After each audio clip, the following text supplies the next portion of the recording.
Happy Monday, friends and family. It is Bet with Anita Marks. I am Tyler Fulghum, ready to rock and roll for the next 30 minutes here. We have a jam-packed show because tonight, Game 5 of a 2-2 NBA Finals. Such a crucial, pivotal game when a series is knotted up at 2 apiece. We are going to go live to San Francisco, chat with Kendra Andrews and Tim Bontemps, get some analysis and insight on both sides, Boston and Golden State. We'll give our picks for Game 5, all kinds of props, sides, totals, and reluctantly we'll do diamond dollars because I've just lost nothing but dollars on the diamond over the past month or so.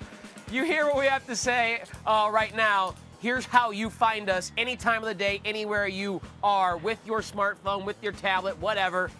YouTube.com/ESPN Sports Betting. You don't just get bet, you get all of our betting content that navigates there throughout the day. So make sure that you are subscribing to that page. Anita, I spent the weekend south of the border drinking wine in Mexico, so good luck following me on this show.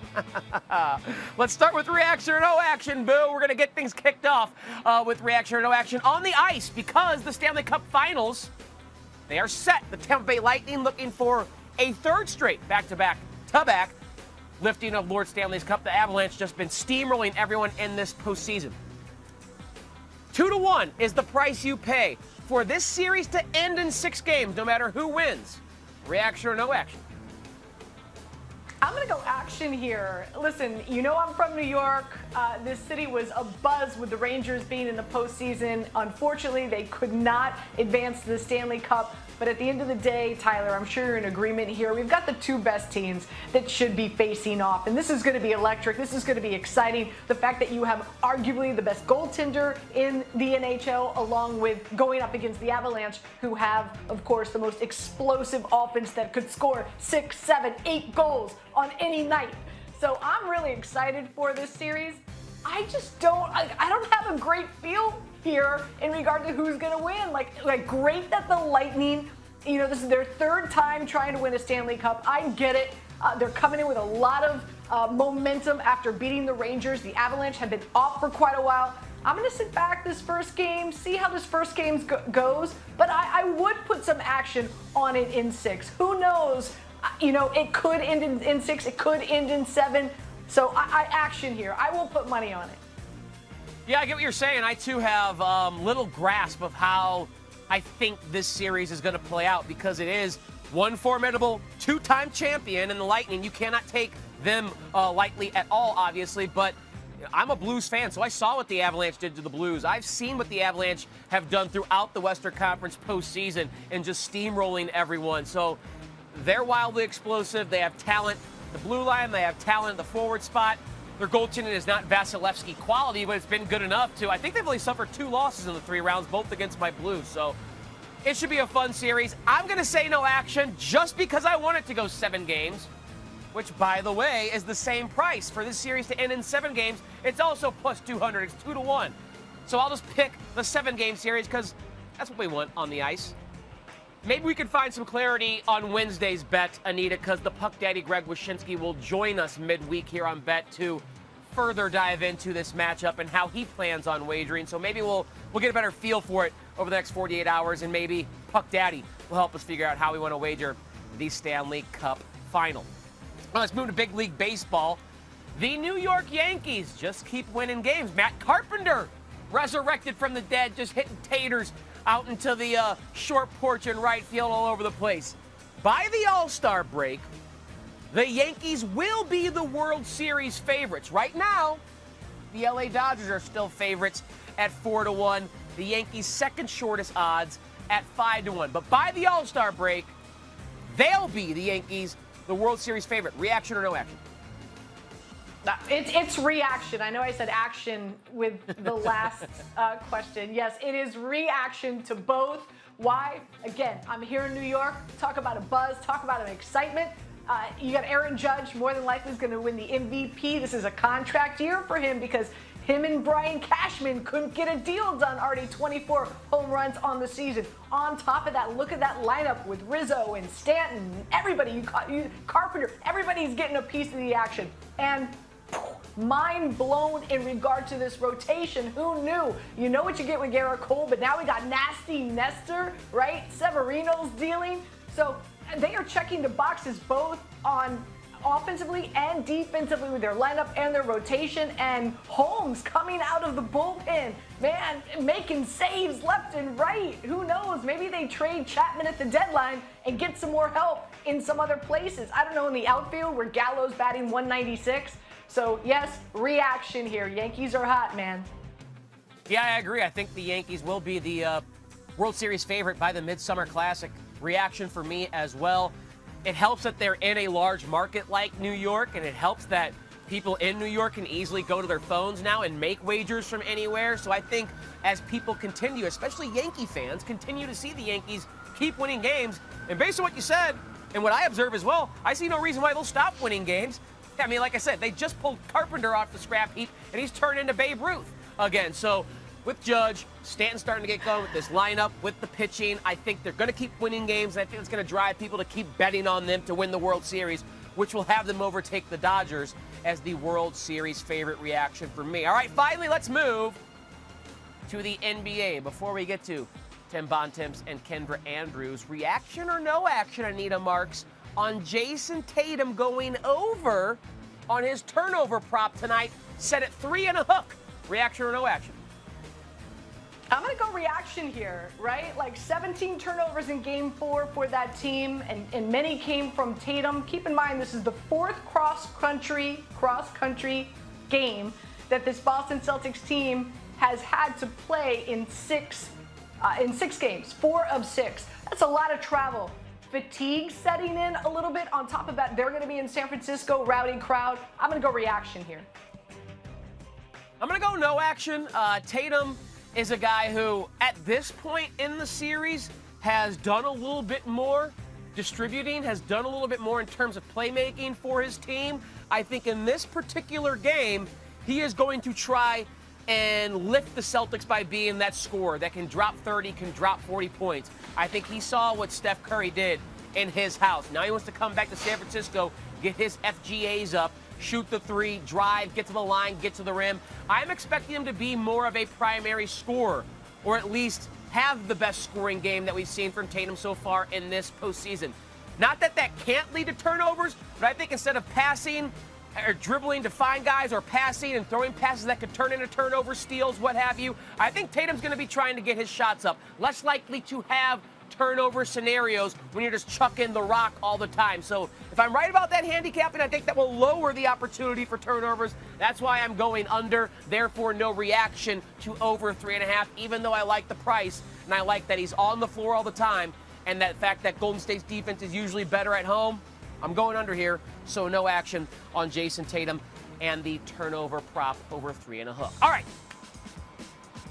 We need help from the experts. We need help from none other than Tim Bontemps and Kendra Andrews. Let's start first and foremost on the Celtics side. Hashtag all about 18 with Timmy B. Tim joining us right now here on Bet. He was just outside the Chase Center. Now he's inside the Chase Center for our show. We appreciate you hustling to make things happen for us here, Tim. Jayson Tatum said after the Game 4 loss, it's on me. I've got to be better. We were talking about that turnover prop. He went 1 for 4 in the 4th quarter of that Game 4 loss. Had 5 turnovers in the game, so went over that prop. Overall, has not looked like the same player we've seen in other series during this postseason run. What has the team said about Tatum contributing to wins, and what does he want to do to make sure Game 5 is his best performance yet? Well, as I said, Tyler, the focus for Jayson Tatum coming into this game is that he simply has to be better, right? And he said, as part of that he's not putting pressure on himself by saying that, but it simply has to live up to the standard that he sets for himself and that, frankly, his team sets for him. And it's kind of a miracle that the Celtics are in a 2-2 series when Tatum is shooting 14 for 51 on 2-point shots so far in this series. Now, one thing to watch for in this game, as you talked about earlier when you were talking about his turnover problems, Jayson Tatum in this series has been trying to draw fouls. That tends to be when he gets himself in trouble. He goes up off 1 foot. It's something both Ime Udoka and Tatum have talked about. That allows him to sort of get thrown off balance when he gets contact. Then the ball goes the other way for live ball turnovers for the Warriors, which obviously gets Steph Curry going. So in this game, I expect Jayson Tatum to be going harder to the basket, a lot more launches off 2 feet, trying to go stronger through contact and scoring. I think your point about him trying to get his shot up more is a good one. I expect to see him try to score more in this game. And we've seen Tatum step up like this Celtics team in the biggest moments when their backs are against the wall. Their backs are obviously against the wall here. I expect him to play well, and I expect him to probably get a lot better at attacking the basket than he has been earlier in the series. All right, Tim, you were off betting the Celtics, but you were on with the under. Total, you're 4 of 5 with all your postseason bets. Let's feed the people tonight. Warriors favored by 4, team total over 110.5. You got to play here. I have no idea what to make of the actual game tonight. These teams are both bizarre. Celtics in particular, they're 7-0 after losses in this postseason. They're 8-3 in road games. They can't win a game at home. They can't win a game after they win. The Warriors are great at home. I really don't know how to feel about the overall game. I do think, as I've said consistently in the series, I would take the under. I think it's a defensive first series. Steph Curry is probably not going to shoot 6 for 12 on threes again today. If he does, God bless him. So I think I would bet the under. The thing I would say, though, and we've talked about it before, I would hammer the live line on the Warriors in the third quarter. We've seen in this series, the Warriors are 4-0 in the third quarter. They've controlled each of them. Until the Celtics show me they can actually come out of halftime and play well, that to me is the one spot in this game I'd be looking to try to make money there. I'm making money on Tim Bontemps being a pro as the lights turn out and the Jabberwockies get going. Tim, can you dance? Could you turn around and join the Jabberwockies, or is that not necessarily in your repertoire? Absolutely not. Absolutely not. I cannot match them in any way, shape, or form. These guys are incredible. I'm just going to watch. Well, there's a little glimpse at what maybe the halftime entertainment is tonight for Game 5. Always entertaining and always insightful. Tim Bontemps joining us live from the Boston Celtics perspective ahead of Game 5. Thanks, Tim. Thanks, Tyler. All right, in that very same arena, Kendra, the Jabberwockies are getting a little practice in behind you. We'll wait to hear, or maybe see if you got the dancing chops to hang with them. But of course, we want to get your thoughts on the Warriors side. Last time we talked to you, we had said Steph Curry is cooking, but Clay and Dre have kind of struggled. Clay has had his moments since then, but Draymond Green, a lot has been made about his struggles in this series. More fouls than points. Steve Kerr actually thinks this makes sense because of Boston, their size and athleticism. Dre has to be physical. Dre has to be a nuisance. So I wonder, Kendra, is Golden State going to try to do anything to get him going offensively in Game 5? Or are they okay with the limited scoring as long as he's helping out with rebounding, assist, and defense? Yeah, well, Steve Kerr talked about it. Steve Kerr said so much is being made of Draymond's scoring or lack thereof, but scoring is low down on the list of things that we need from Draymond. He says it is all about his defense, his energy, his force competitiveness. And Steve Kerr actually said that Draymond's defense down the stretch of Game 4 got lost in the shuffle as Stephen Curry went off. But late in that game, Draymond, he made some game-changing plays. Draymond said, look, at the end of that Game 4, I just need to be able to harness all of that energy and bring it into Game 5 and play with that throughout, because there have been times during this series where he has lacked that energy even on defense, but that is what they're looking for. He is the heart and soul and the anchor of their defense, and that's what they want him to be. Listen, we saw an unbelievable performance by Curry, putting up 43 points when all we heard going into that game was that he had a foot injury. So now all that adrenaline has subsided. He's had about 48 hours. What are you hearing about Curry? How is he feeling? And what can we expect tonight? Yeah, well, Stephen Curry says that his ankle or his foot is feeling good. He's not experiencing any pain, and he didn't have to receive any additional treatment outside of what his normal regime is. So he's feeling really good, and he should be able to go for Game 5 tonight without any restrictions, hoping to follow up that epic Game 4 performance. Kendra Andrews live from the Chase Center. Kendra, do you got any Jabberwocky moves in you, or have you done enough with just the Golden State Warriors insight? I was on dance team in high school, so I might be able to hang with them just a little bit. All right, well, we'll let you see if you can weasel your way in there, maybe be a part of the halftime show at the Chase Center. We appreciate you joining us live from San Francisco and look forward to your coverage tonight, Kendra. All right, Anita, I like to move a little bit, so I get out there and try and Jabberwocky with them. I don't know about you, but this would be me during that. I I mean, yeah, there's some Madonna, there's some Vogue, but Jabberwockies, they're.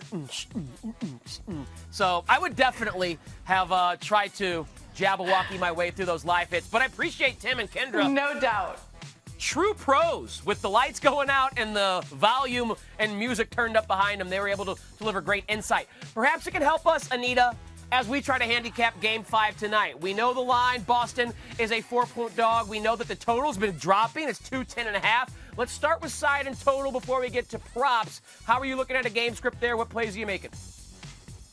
All right, so again, as we just had the conversation, right? I'm going to use the word bamboozled. I feel like we were bamboozled with the report of Curry's foot and how he was going to be, quote unquote, compromised in Game 4. What foot injury? I didn't see a foot injury. 43 points. Are you kidding me? And now he gets to go back home to San Francisco, play at the Chase Center, where we know they've been unbelievable, right? 5-1 against the spread at home. And when you look at you, granted, you could say, hey, Anita, Boston beat them at home.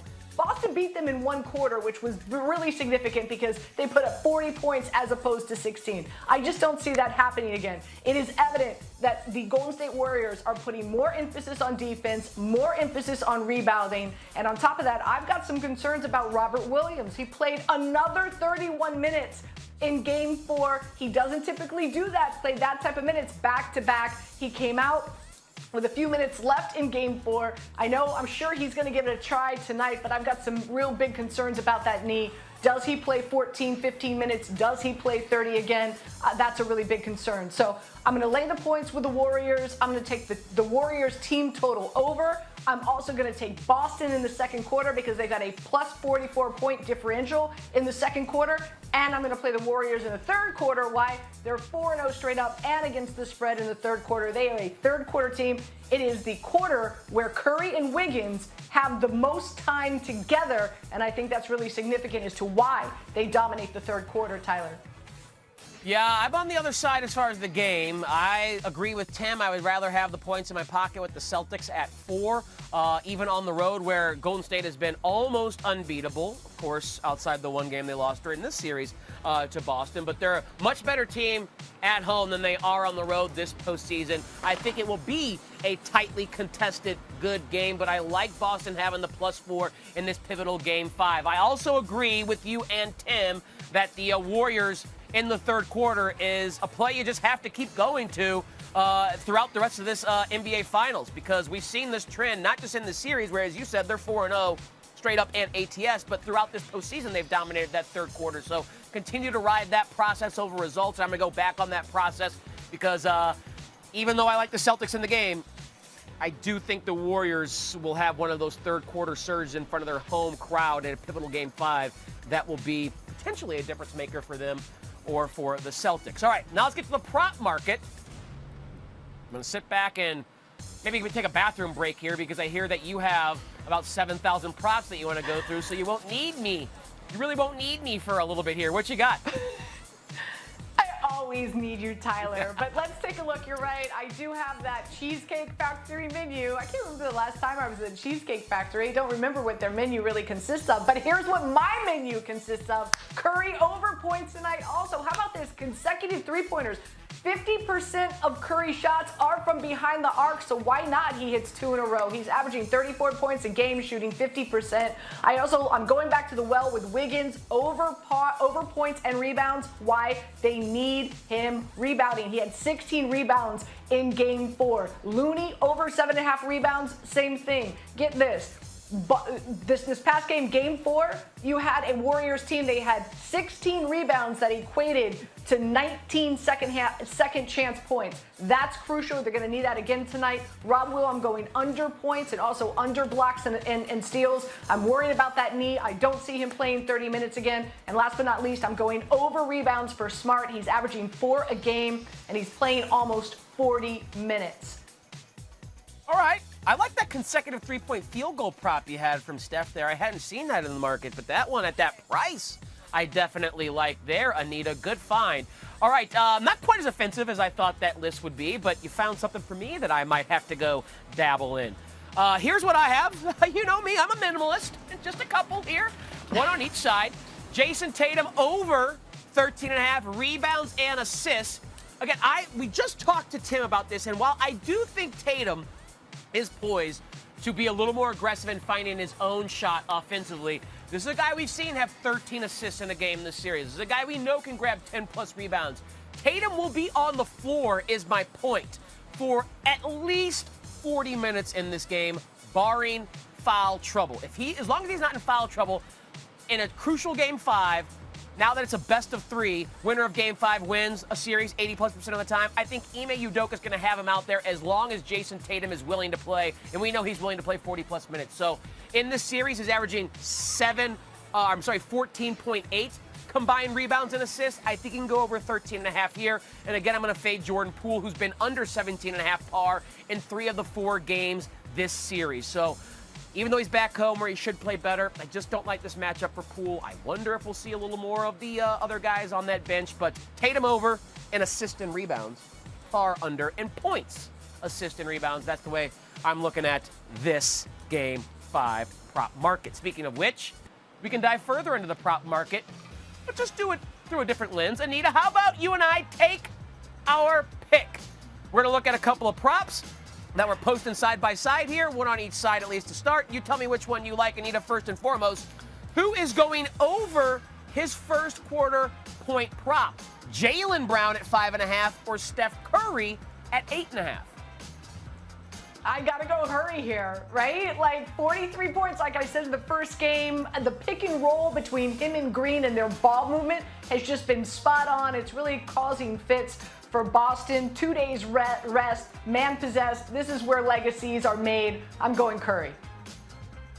Yeah, I think I'm going to go Curry as well, even though I think Brown may be more likely. I don't like paying $1.50. I don't want to lay $1.50. Curry's at home, 8.5. The price is a quarter better.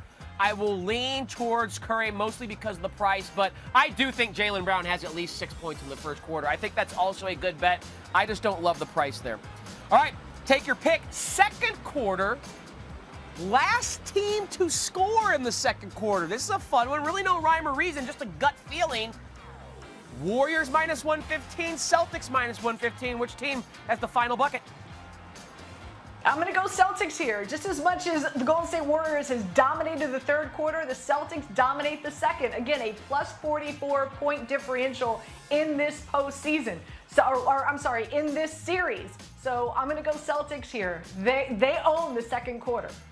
All right, just to make sure our bet show gets it right, I'm going to go on the other side with the Warriors. One of us is going to be right, and whether our viewers, friends, and family are tailing you or tailing me, half of them are going to be right. So we'll get it right. I don't know who it'll be, Celtics or Warriors, but we guarantee here on Bet that we will have given you, Anita and I, the correct answer as to who scores the final bucket in the second quarter.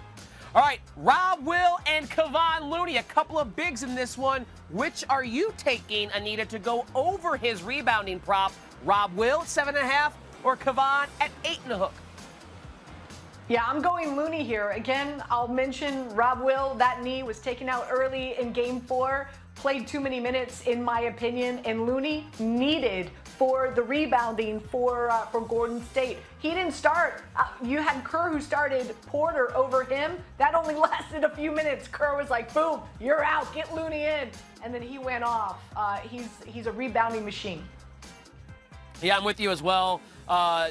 Not so much, again, because of the concern about Rob Will. I think as long as he is, able to stand up, he's going to play because they need him, his verticality and his defense, even at less than 100%. But, again, it's pricing here. Minus 130 on one side, minus $1.05 for Looney. And rebounding is really all they get from Looney. Like where Rob Will, he can still have a great game if he has 3 rebounds, but if he blocks 4 or 5 shots. He has more ways to affect the game. If Looney's in there, it's so he can mitigate their advantages, being Boston, on the glass. So I think he can get 9 rebounds if he gets his normal allotment of minutes. And I like that price, minus 105, much more attractive than laying the $1.30 with Rob Will. All right, take your pick. Kind of the glue guys for each of these teams. The old savvy veterans, Al Horford, points, assists, and rebounds on one side over 20.5.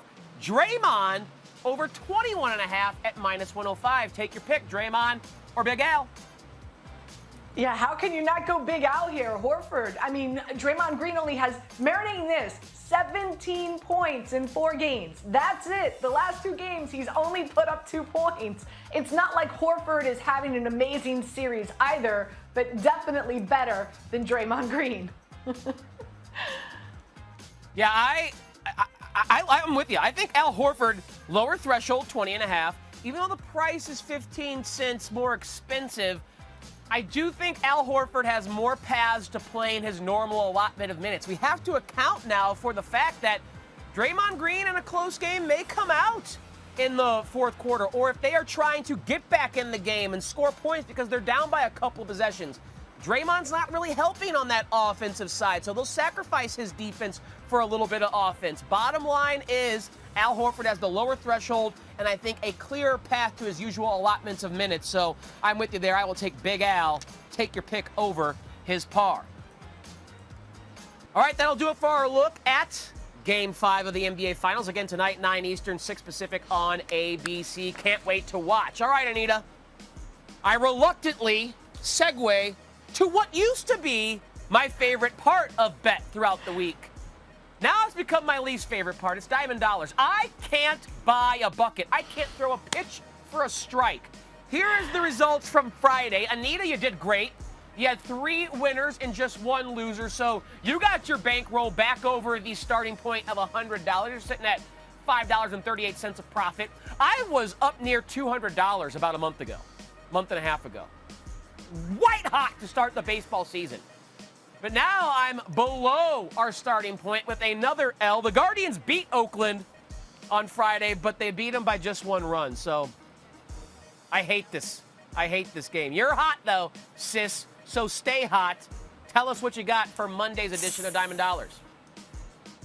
All right, let's do it. So let's start first and foremost with the Diamondbacks. I like them on the run line going up against the Reds.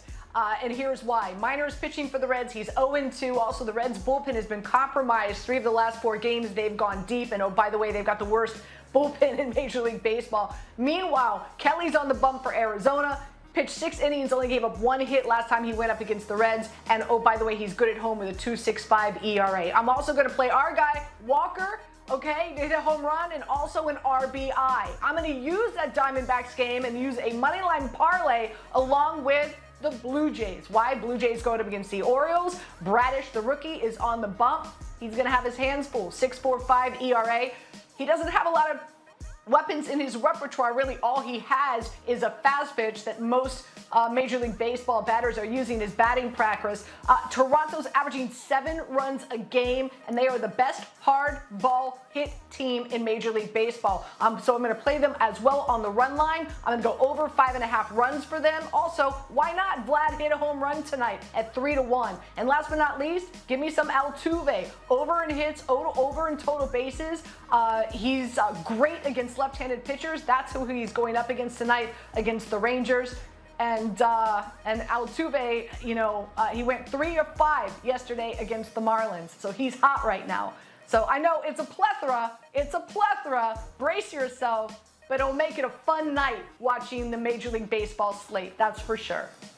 Plethora does not do what I just saw justice. I feel like Ron Burgundy in Anchorman when Baxter eats the wheel of cheese. I'm not even mad, Anita. That's just impressive that we were able to fit all of those bets onto one graphic. The correlation, I don't know how many were $10, were $5. I don't know how much you wagered. I don't know how much you can win, but it was fantastic. Whatever that is that I just saw.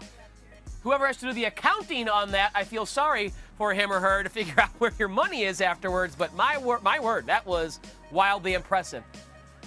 I feel inadequate bringing just one bet to the party here, but it's a $40 wager though. This is irrational betting.